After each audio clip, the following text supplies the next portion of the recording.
ये लीजिए आपा, आपकी कॉफी। बहुत बहुत शुक्रिया मेरी प्यारी बहन। बानो, मेरे लिए कॉफी नहीं बनाई तुमने? दरअसल आपा बहुत मेहनत करती हैं, तभी मैंने उनके लिए बनाई है। आपने क्या किया?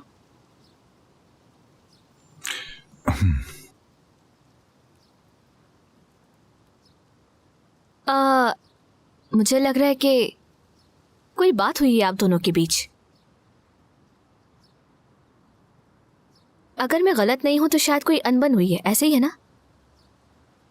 हमारी कोई लड़ाई नहीं हुई, कोई मसला नहीं हुआ। झूठ बोलने की भी इंतहा होती है कोई। बताए ना आपा को आपने क्या किया है। बानो, क्या हो गया तुम्हें? क्या हुआ बाबा, ये क्या कह रही है? मुझे तो खुद समझ नहीं आ रहा क्या कह रही है। जो मुंह में आ रहा है बोले जा रही है, खुद इससे पूछ लो। देखिए आपा, ये आपसे भी छुपा रहे हैं। आपने इनके बारे में जो कुछ कहा था सच था आपा। मैंने कैसे यकीन कर लिया कि आप हमें याद करते थे और हमसे सच में मोहब्बत करते हैं। बानो प्लीज ऐसा मत करो। क्यों मेरी नीयत पर शक कर रही हो? हाँ, तुम दोनों को और अपने घर को याद करता था इसलिए वापस आया। क्या वाकई में? और फिर आपने सोचा कि अपनी बेटी के काम करने वाले घर पर चोरी कर लूं।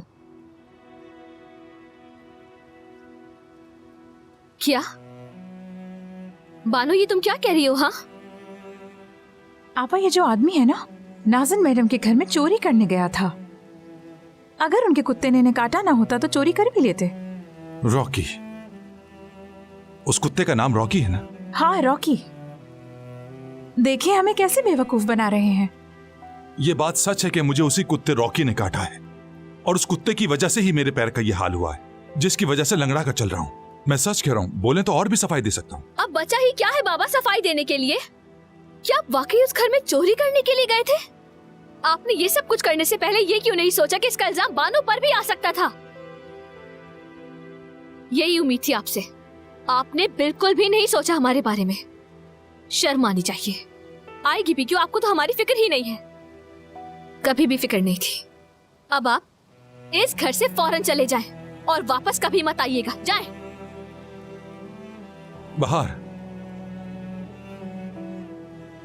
बानो। बानो क्या? क्या बानो? जाएं। चले।